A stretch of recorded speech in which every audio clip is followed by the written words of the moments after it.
chers téléspectateurs, bonjour, bonsoir. Ça dépend de bisika nyonso bozami liboso etando na bino ya moke soit ya monene, liboso ya caméra to ordinateur na bino et bongo liboso bisika nyonso na kiti na bino ekutane libino.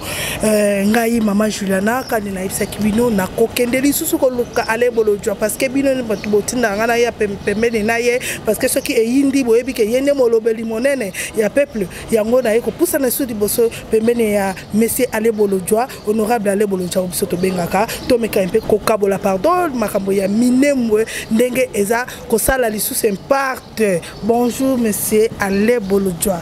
Mbote maman Langai, mbote na balandi. En tout cas, merci beaucoup pour l'opportunité de passer une fois de plus. Et puis, nous allons profiter de l'occasion pour nous merci na diaspora au salaki effort ba ya ko panza ba message de salaki parce que tout le monde a qui ba te belé bazaki a kolala grâce na bino ndeto ko mona ke information et tamboli yango esali ke lelo makamwe mekamo a changer bien que monsieur Félix c'est que la kosibino mais c'est qui est vrai bitumba vraiment ezui ampleur mususu yango na monsieur Ale Bolojwa mituna liboso ko zala mwambangu ete président a autant collecter moi message ya koyeba ete makambo ele kana ki na province ya Minembwe atikala ki ko zala au courant na yango te. Madame monsieur Félix c'est au courant na l'autre. Monsieur Félix c'est allait préoccupé à tout sauf ya ko gérer mboka. Au moment où le a battu déjà au départ que ses ambitions ils acquis de se faire une santé financière. Yango moni makamna surtout de tourner autour de l'argent. Est-ce que vous pouvez imaginer M. Félix c'est qu'il a le Baka le 1er janvier 2020 oyo a komaki na niveau ya saut de mouton au ezali à Sosimat. À l'Oba que non, je n'ai jamais été d'accord à ériger saut de mouton qu'il était surpris. Alors que Moutounyo soit Ebi Kinshasa. Ou on est allé croisement ya Mondiba na boulevard du 30 juin. Moutounyo soit ingak le na cité de l'Union africaine. Ce qu'a aussi centre-ville, Aza obligé à coller ici quand. Moutounyo soit aussi cité de l'Union africaine. Pour qu'il n'ait pas de la nation à l'Ekakawana. Mais l'autre est surprenant devant les représentants ambassadeurs de la France. M. Félix qui n'a jamais été d'accord et qui ne savait même pas que la retournation de mouton. Vous imaginez le quoi. 8 mois après lancement à travaux, lui ne savait pas. Ce n'est pas la même question même pour le dossier à 100 jours. Mme Belé a surpris après. Et l'autre est surprenant. Le dossier est élaboré. Au PC Batouba Sala Yango. Une année après, on a surpris qu'il va détourner un bongo, qu'il va projet ça à mater. Même dans le dossier à 15 millions, il avait donné l'impression qu'il allait quitté. Mais après, il y a une commission en place. Si le lot commission on peut apporter le côté, ça peut rapporter, publier, sanctionner, peut mouter. Bref, on ne peut pas compter sur les paroles de M. Félix. Ces paroles ne valent rien. Malobana, Lobaka, et Maloba Moupepe. Et les Karanaoka, le quoi Molingalikaya, et puis si. Ce n'est pas la parole de M. Félix, c'est qu'il est raconté. Non, mais bon, il y a un problème. Il y a un problème. Madame, au moins le rôle du président. Le président de la République a le quoi catalyseur. Le président de la République a le quoi plaque tournante, il y a l'État. Toutes les informations dans tous les domaines passent impérativement par lui. Pour au moins une organisation à l'État, il faut actionner un pouvoir. Le pouvoir exécutif, le pouvoir législatif, le pouvoir judiciaire. Aucun acte et Congo sans passer par l'institution président de la République. Attends, ceux qui va député va salir loi. Cette loi ne peut entrer en vigueur que ce qui est passé par la présidence pour promulguer. C'est le président de la République qui promulgue la loi. C'est-à-dire que hier, Azali, Moutou à Kotala, ceux qui m'ont dans toutes les institutions, ceux qui sont conformes à la Constitution, ceux qui sont conformes à la philosophie et à la gouvernance. Il est l'arbitre, il y a bon fonctionnement à l'institution. C'est par son arbitrage né à comment les institutions fonctionnent. C'est-à-dire qu'aucune information dans l'État est échappée. Mais ce qui y a habité, et là, qui sait qu'il n'est pas en mesure de gérer l'État. Yo zali chef, yo zali mouto, zako kamba. Si vous avez ça, makambo yo yébité. La moindre chose reconnaît qu'on yébité. Et puis on a séparé M. Félix, c'est que Azakaya mort sincère. Mais base n'a pas de Aleli ayebisi bino ke pema kozala mokonzi pema. Ake na Goma ayebisi bino ke non ndenge eza wana maramutu esala nga na yebaki na nga te nazo comprendre te nazalaki na nga na poto na mariage. Ça il voulait dire. Eloko malamu ezali poete atie fin na makambo yango. Non mais atie fin na eloko te. Yanzo bana bino même o alobi on a ayebi même pas porter likambo otolo. On ne peut pas annuler un acte administratif par l'oralité. Na maloba kaka. Ezaka lokwa bosali mariage na mwasi boyokani na bolingo na bino tango bozaki entre bino eskwaki na maloba. Mais boké na niveau ya état civil, bozui acte ya mariage, bo signer contrat ya mariage, communauté de biens.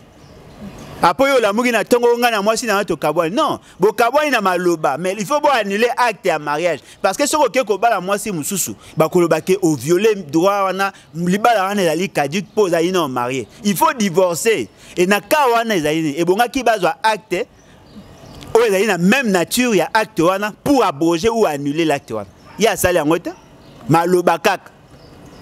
A suspendaka a réduisaka ba libertés individuelles na maloba. Na PC exemple le 18 mars 2020 tant azwaki décision ya ko kanga ba frontière ya ko suspendre ko réduire ba libertés individuelles. Quand na maloba, ça n'avait pas des effets. Il était obligé à kozonga na ordonnance. Acte nini ya zui. Et puis bon me poser question, mais c'est Félix c'est qu'elle gère quoi au juste? Makambo ya population ayebité. Makambo ya mabele ayebité. Makambo ya diplomatie ayebité. Il gère quoi? Alors gérer nini? Un président de la République alors banabino non makambo ya minembo na moi je ne savais pas et bonga ki ba député ya Nord Kivu na ba ta service à renseignement tant ba moinga ya komi ne ba pesinga matière pour na ba ko décider parce que je ne pouvais pas prendre ces décisions à la légère parce que na dai ko maîtriser dossier et bonga ki ba tuwa na ba pesa information. Mais attendez monsieur, tango za ki na fonction za ki chômeur, tango za ki na niveau ya onine il y a opposition. Tant on est critiquer balinga. Moi je pensais que Zaki censé à Koyeba. La question à Minembwe est d'abord question de identitaire. Bato bazali ba originaire ya wana o bazali ba autochtone, ba yebi sarabino chaque fois ba yebi sarabino que bato wana o benga ba banyamulenge bazalaka te. Mais hier monsieur Félix c'est que a yebi na bato na niveau international no ba banyamulenge ba bandeko na biso. Bandeko na biso comme des Africains. Ce que yo déjà yebi makambo wana te ba banyamulenge ba Congolais. Alors que mutu nyonso atanga bien na Congo a yebi. Mutu nyonso a yebi que tozali na 26 provinces et banda esuka. Ce que hier il va tia cellule mobimba commission moko abenga ba expert pour ba ke négocier analyse yana koyeba délimitation. Attendez messieurs. Na l'acte d'indépendance, il y a délimitation ezali. Honorable Ale Bolojwa, nini yango esalaka na mboka na biso to mona ngona ba mboka mususu soki batu baye comme réfugié basuka kaka na ki réfugié mais oya mboka na biso ezalaka so batu baye comme réfugié lobby oromona bakangi mo mabele moko komi ko to bana ko wela ka mabele ezalaka nini comme saka biso na niveau wana mama na ngai ezalaka parce que la plupart ya ba dirigeants bazali bato bazora bokonzi na ndenge ya mabe bazali obligé à kokendara vers la communauté internationale. Nous sommes en conflit d'intérêts. Bisso, tu as un conflit d'intérêts avec certains États. Parce que certains États on a coalisé pour na kolinga ko fragiliser Bisso. L'intention na bango d'aller maîtriser la partie est du pays. Pour ce que même la carte de stratification opérationnelle na bango. Ba bandi depuis Faradje. Na nord, na sud, na Otuwele. Ti na Tanganyika. Ils ont pris toute la partie est du pays. Yango moyen na zape ko profiter na occasion. Pour na koyebisa leki na ngai Christian Bosembe. Il doit faire un effort de maîtriser d'abord l'histoire de son pays. OK. À s'embrouiller na ebisio bato amona kaye maele ba ko comprendre siko qui s'est embrouillé. Lui il avait soutenu l'idée wana ya recréer commune rurale. À s'attaquer même na papa ngwanda lobi à s'attaquer na bato wana. Aujourd'hui, le Siko Félix c'est qu'il a eu décision, il a eu Makanisi à Kolinga qu'on suspendre. Il soutient encore la décision. Il avait soutenu la décision à Mabé. Il soutient encore la décision à Mabé, en il a la décision à Mabé au Bazouaki. Et là, il y a un problème identitaire. Okay. Bisso ba Congolais, tozali ba Congolais d'origine. Tozali Congolais d'origine, pourquoi? Parce que tant qu'on a créé l'État congolais, ba koko na bisso bazala kiao. Biso to créer nation et ça maki na loi addition. C'est-à-dire que ba sangisi ba mabele ya biso netinga na mongo. biso na espace mongo to ana mabele na biso tango mundela ye asangisi biso abisi biso non voilà à partir là bokomi état indépendant du Congo boza bino moko te baza pe na basengele quelque part baza pe na bandibu quelque part baza na basingombe quelque part baza na barega quelque part baza na babashi quelque part baza na baekolo nyonso wana nde basangisi biso baza na balokele batopoke bailondo basangisi biso tokoma siko état. Ce qui veut dire que ma belle na biso nde sangisi biso tous ensemble. De koyoka ndabi o keto créer état nation o to bengi Congo. Siko mutu nyonso ayaki après. Ayaki lokwa mupaya. Bango bayaki lokwa ba berger pona ko sangisa banyama na bango baliaka pâturage na biso. Tondima bango. Ezaki na ba belge bandima bango. Et puis na soka biso tondimi bango. To senga na bango bazonga ba bino bakozonga te parce qu'il y a un problème na partie na wana na bango wana. Batikala ba fandi to bota pena ba misusu pe bana mingo zo yo karana ba ozo ba position mo loyinge ezali bana ba bota mana libala ko sangisa ba tuchi na ba congolais ya biso. Siko bango bakomi ko ka siko posa ko umela. C'est-à-dire azalo ko bango bazalo ko ba locataire waye. Papa na ngina fande pa na yo tout ça ah pour mes até mais na pesio ndeko na ngawana ofanda kawana siko pona nini te basuka kana ki locataire non bango ba na posa biso to kufa po bango ba koma ba propriétaire siko muto azali muto ya liboso na Congo engagaka biso aza ko comprendre makam na bango te pona ya aza ko kanisa ke Kagame c'est un partenaire crédible pona ya aza ko kanisa ke ma démarche na bango ezali normal te. Yango moni ba fragiliser l'administration pour que tout traiter dossier en atte. Ba sala nyo tout recensement ça la maraté pour que tout maîtriser dossier en atte. Ce de là qui na recensement, on allait bien savoir que oh azali congolais te. Ba sala nyo tout estime. Siko lokola bango ba moni ke ba eko code ça plus de 300 000 personnes musu ba ko kota ba ngi ba nasko recensement pour to pesa bango nationalité. Attendez monsieur, to boy ko pesa bino nationalité te. Mais boko zalaka congolais d'origine te. Parce que aucun acte na Congo est comme ça mutu congolais d'origine. Exact. On va naturaliser congolais. Il faut au moins na mboka nyonso pour batu bazala bayeba ke naza congolais o yaza mupaya na mboka esinga kama recensement nezala. Nini yango na mboka na biso e empêchaka biso to za na recensement wana. Mama na ngai toyebi ba congolais o ba congolais toyebi ba to ba congolais te. Na posa te ya kuza na recensement pour na yeba ke ube wa c'est un Rwandais. Na yebi ka Rwandais et puis bino pe bo yebi ka Rwandais. Mais le problème, c'est que la ligne, l'identification est juste là pour envoyer le nombre de bateaux, n'a pas à localiser. Nous tous, nous savons que ce sont des Rwandais. Tant que vous dans l'université, vous êtes comme nous. Ce qu'on est comme Congolais. Congolais par naturalisation, c'est-à-dire c'est une démarche administrative.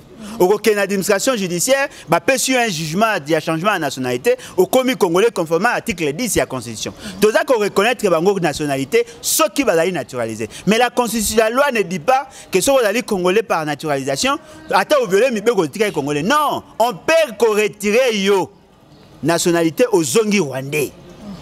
Il y a un peu de lo baboué. Mais c'est Roubaix à la crise il y a ba preuve nyonso qui ne mérite pas être congolais. Il faut te retirer les nationalités. Wana kutubo sa na bino ba jete. Boye bisaka de mais c'est Félix na bino ero ngonga yango yo. Aye baka déjà que c'est ce que nous nous exigeons. Parce que l'eau est vrai. On peut tout supporter. Tuer les Congolais, nous disons non. Toucher na sol, nous disons non. Le col a déjà tué abomisi ba Congolais. Le col a déjà assimilé ma béné na biso. Et la qui que a atteint l'eau moté to CP na epana. Ce qui sous-entend to robote la droit to pesaki. To pesaki droit comme un ministre. Tu peux dire droit comme un député, tu peux dire droit comme un mandataire, tu peux dire comme un président. Tu peux dire droit comme un ministre, comme un mandateur. Donc cela veut dire qu'on reconnaîtra qu'il y a moi dans Mboka. Non, azali congolais par naturalisation, madame. On a droit à ma belleté. Et ça quand tu as des gens aux États-Unis, à Londres, à chaque nationalité, azali congolais d'origine, mais comme américain. Quand on est aux États-Unis, azali a droit à voter. Mais ça a droit que non, voilà, à partir de Los Angeles, dans le village, dans le non. On a droit, oui. Il y a des Américains, oui. Mais tu n'as pas droit au sol. Le sol est la nationalité d'origine et la liée à sol. Il y a la sol. Il faut attendre qu'on a mis balé, mis ça tout. Bakundama na mabelona. Il y a zate. Il y a zate. Il y a un autre mois au Sambouye. Moi, il y a un jeune qui est na katia.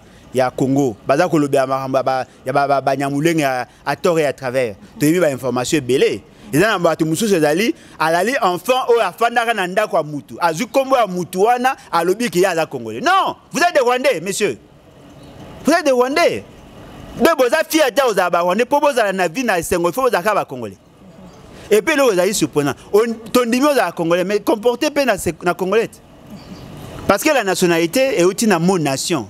Nation veut dire la volonté de vivre ensemble. OK. Ce qu'on yo lingi ko fa na bisoté. O lingi o la mabé na biso, mais o vivre loko à Rwandais. O yebi ko s'intégrer té. Yo lingi ko batwa sa makambo yo lingi, biso to fa na to tika o sa yo lingi. Na mala nga zo biso ba bomi bande ko na biso na ba parti ozo mona mabelo na ko imaginer té. Ba papa ba onka na kingo. Ba papa ba loka bangombe ba mbeli aminu et puis tikanga loba tito loba boy il y a eu de morts là-bas personne n'en parle siko yango na ina zonga na mutuna na honorable ale bolotwa pona kotia fin ya makambo wana attends que idée nino kopesa nanu pona kotia fin mama na ngai pona kotia fin mana likola mabele ya biso moko te pona kotia fin pona kotia fin population za na kimia population akozaka na kimia les zaka moko yeso akozonga. Mais pour éviter qu'on empêche à ce que batona balonga, il faut un commandant en chef au esprit fanda. Mais mukolo yeso ko yese la veut dire bitumbe kozalaka maman batube ba obandaka ko kufaka. Te maman, là on a zolo baboy, bitumba ya mabele si la raté. Mais le problème c'est il faut un commandant en chef au ayebi marambaza au sala. Mutu fa na libumuté. Mutu ayebi o atanga bien a mayele a na personnalité. Bato balingaka bambongo ya kolila basomba milimo na bango te. Tant qu'il y a commis na bokonzi, auta na bokonzi na peuple, a senti que peuple pas ali ya kotelema. À partir wana ni akotia ba politique publique ya malamu. Moni ne za na mettre fin na eloko wana. Biso na nouvelle classe politique de l'opposition. Eloko ali bosso faut monsieur Félix Tshisekedi longo. Aza ko mériter cause à la place wana te. Eloko ami balé il faut tout ça la pena makasi ke muto akozala wana ala muto esprit efanda. Honorable ale bolotwa. Tikanga lo bate, tant muto wana ici efandi. A formé d'abord la population, a formé une armée forte. La partie est allée sensible, net na la partie est. Il faut tous les jeunes qui sont formés militairement, les guerriers, Kobana na Faradje, Tina Tanganyika, tous formés les jeunes na arme na nyonso tourna, la prêt à faire face à la situation nyonso. Il faut que ça en sorte. L'affaire étrangère, il y a ma casse. L'armée est suffisamment motivée. Les institutions de la République fonctionnent normalement. Parce que si on résout le problème de la crise de la légitimité, on aura toujours ces problèmes. Mais ce fait, c'est qu'elle a prêt à brader la souveraineté pour vivre à la licola tapis rouge. C'est ça le problème. Honorable Ale Bolodwa, moi, je suis allé na moni Utikoloba na kati ya parti na bino ebengami na nouvelle classe. Nazomona kaka yo moko mutoza na bitumba. Ozako bunda pona peuple. Ozako bunda pona moi bitumba o ezako telema liboso ya mboka Congo. Mais na kati wana ozalaka yo moko to na parti boza moi ebele. Maman nga biso zali caucus c'est ba politiciens non alignés. Et loko les ali vrai les boy. Les ali que tous en ba branche spécialisée. On a trouvé qu'on présentera bango jamais. Tous ali bazali de la formation, ba on de ba kota ma action. Tous ali prendre un secrétariat auto mettant en place et puis il y a une coordination. La coordination les ali ngai na ali coordonnateur. Mais tous ali belé bon na ba on a ba TV. Tout allait belé, mais le problème c'est que de manière stratégique, tu as la jonction. Nous sommes des révolutionnaires.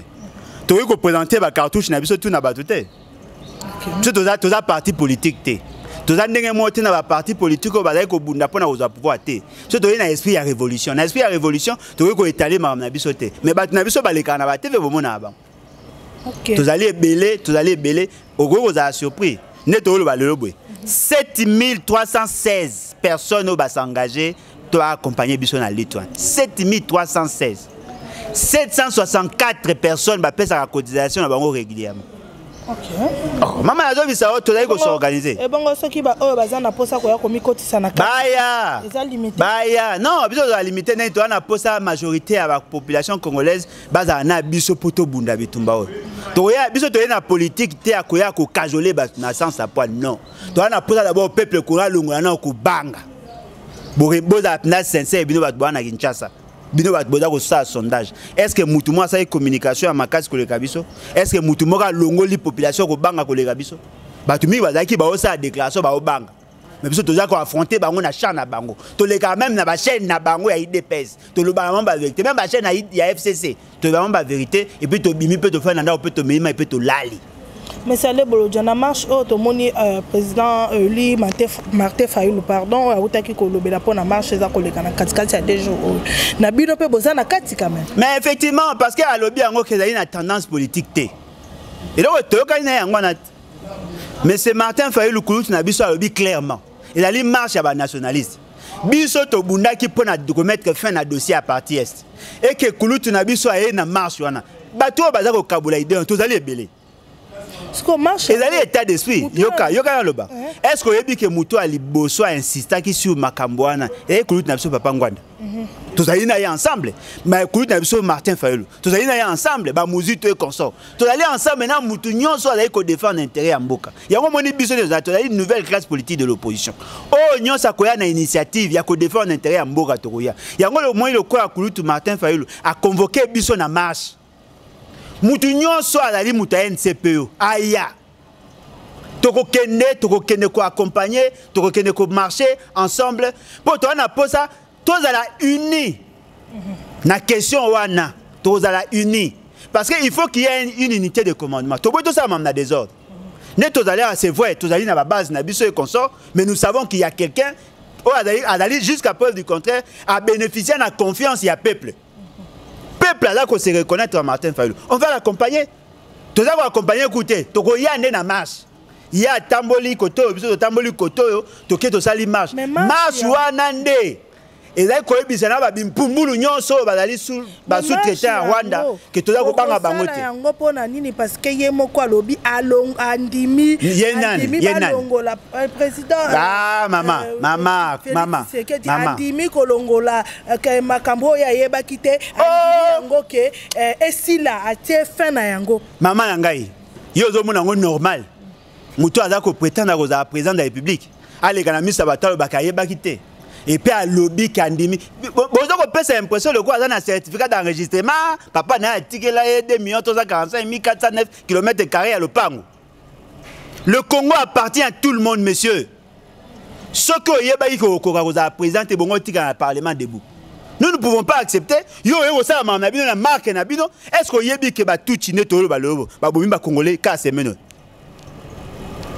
Na weko pesa ba information nyonso net to ba ka semeno ka ne to za ba oti ko boma isusu batwate tango bato bango baza ko sepela ba musu ba manifesta ki ba papi bango ba mbeli bo zela bo bino boyoka ba information na retard bo we bango après ba oti ko masu ba semeno to ko ndima to pesa so na biso na muto aza ko maîtriser ba dossier te yemo kuta yebi même pas mambe ça na pays ko to za espoir na biso to tcha espoir na muto aza ayebi mamute tango to benga o inconscient o outrage non c'est pas comme ça. Nous allons marcher. Nazoko ebisa yo. Bit ya marche yango. Bit na biso ya lito ebisa na bango to banga mutu te. Bit na biso ya ko ebisa bango. Non mais bien évidemment. OK. Ce qui to si na marche, bo changer te. Opération to ebinda fin. Mama to banga mutu te na mboko. Ba koko na biso ba bunda. Moi lelo ba te ba te. Biso tout ba famille ba guerrier. Ba to mo boulot nde bango nde ba na monopole la violence. Attendez. Pona makama mabele toko bunda aussi mi congolais toko bunda bosaka na kabo bo ma congolais ba lobela bango te aujourd'hui toko loba toko bunda so be toko kanite be toko bunda boye na makama biso to na wa biso on ne va plus accepter mutu mo bisa non mais c'est Félix Tshisekedi a dit il a créé débat yemoko alongola sous débat yemoko po yenani oh boye bango toko ya marche congolais nyonso siko zali yaka marche mais c'est Fayulu liboso biso na sim bosa la PRT poto ebi da bino nde bosalaka boko benga batu na bino bo infiltrer bango bo insécuriser nazo bisa bino nazo cha mai na munote bosambe ata suki moko ya Martin Fayulu elongwa te soki elongwe boko za su na mboko te honorable Alebo to pesi bino déjà alerte moi maloba na ya suka na moi lisolo to tiko kabola na yo to ngi to bisa ba congolais ba libérera peuple te peuple a se libérera yemoko to pesi bino matière nyonso esengeli soki ezalaki ke monsieur Félix Tshisekedi alobaka non voilà nazali mokonzi ya solo tonga to bamoni ayibaki victoire mais au moins aza kogere ye moko ayebisi bino ke pema aokoka te Ça, c'est de 1. Alors, on a poto. Deuxième chose, avec Kobi Sabina, n'a pas maîtriser le dossier. Il y a beaucoup de lobby sans que batinda. Et puis, journaliste a tourné, monsieur Félix Sekedi, mais Makambo ya bana classe va kozonga tête à partir, c'est pas pourquoi on a évité, faut besoin de consulter, Willy Bakonga, na Didier Boudimbu, pour na yeba soki ba rotanga ou pas. Est-ce qu'un président peut dire ça? Mais chaque président a un conseiller, na eh. Bah, est-ce que le recoute le lobby en wana? Monsieur Félix Sekedi a 66 postes ministériels, bah ministre, bah chef de département, bah ça y a directeur de cabinet na bango. Au-delà de ça, il y a un président de la République, un directeur de cabinet na directeur de cabinet, il y a 3 sur 4. Il y a un conseiller spéciaux, conseillers principaux, conseillers consorts, un chargé d'études et consorts. C'est-à-dire qu'il faut plus de 1000 personnes pour faire ces conseils. Soit éviter n'engeni. Tu fous ta impôt, tu fous ta 1000 personnes, dans le cabinet, 1000 personnes. Moutou ozana te peut sur 1000 personnes. Au gérer Mboka, mais information Moutou nyon so yebi, yo yebite. Voilà, allez bolo. Mais c'est un danger pour la République. Ngonga na tianga lo baptême maman ngai. Mais c'est un danger pour la République. Ngonga est commis. Babimpumulu nyonso bato nyonso bazali ko déranger intérêt à peuple. To tcha wana libanda. Est-ce que vous avez bosana dans 40 ans to ça 100 ans d'indépendance. Ti le Congolais za ko le lanzala. Ti le Congolais a une insécurité. Même classe ya ko banda classe ça lundi. Enseignant en futamité 9 mois un paiement. Banda ko ba classe ba to les aité banda ba fa na mabele ba ban. Bo bazo bisa biso classe yo banda lundi. Est-ce que ba sali ba ban?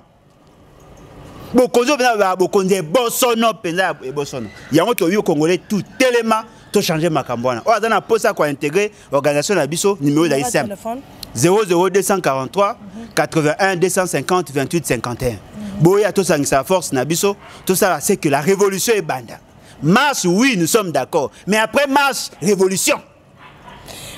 Voilà, to comme na suka émission na biso kande na lobaka na bino mama Juliana azawana pona kokende kolukela bino bisika nyonso information e batami esika nyonso ekundami nazawana pona kokende ko telemela bino naza molobeli ya ba peuple nyonso boro na pesi mbote puis na pesi merci na ba o nyonso ba soutenir kanga et puis na pesi merci na ba o bazo continuer ko s'abonner ba o bazo continuer ko liker et puis ba o bazo continuer ko partager na pesi bino so mbote et puis na pesi merci na nyonso ya moko donc na pesi bino so merci tokutani na mbala ya sima bye.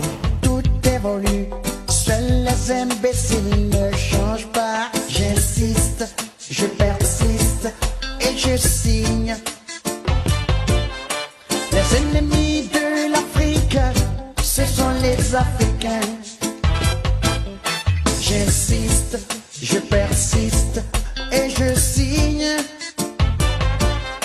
Les ennemis de l'Afrique, ce sont les Africains. Les imbéciles ont décidé d'entrer dans l'histoire. À reculons, les peuples bâillonnés écoutent la symphonie des canons. Les Algériens égorgent les Algériens. Les Somaliens fusillent les Somaliens. Les Rwandais génocident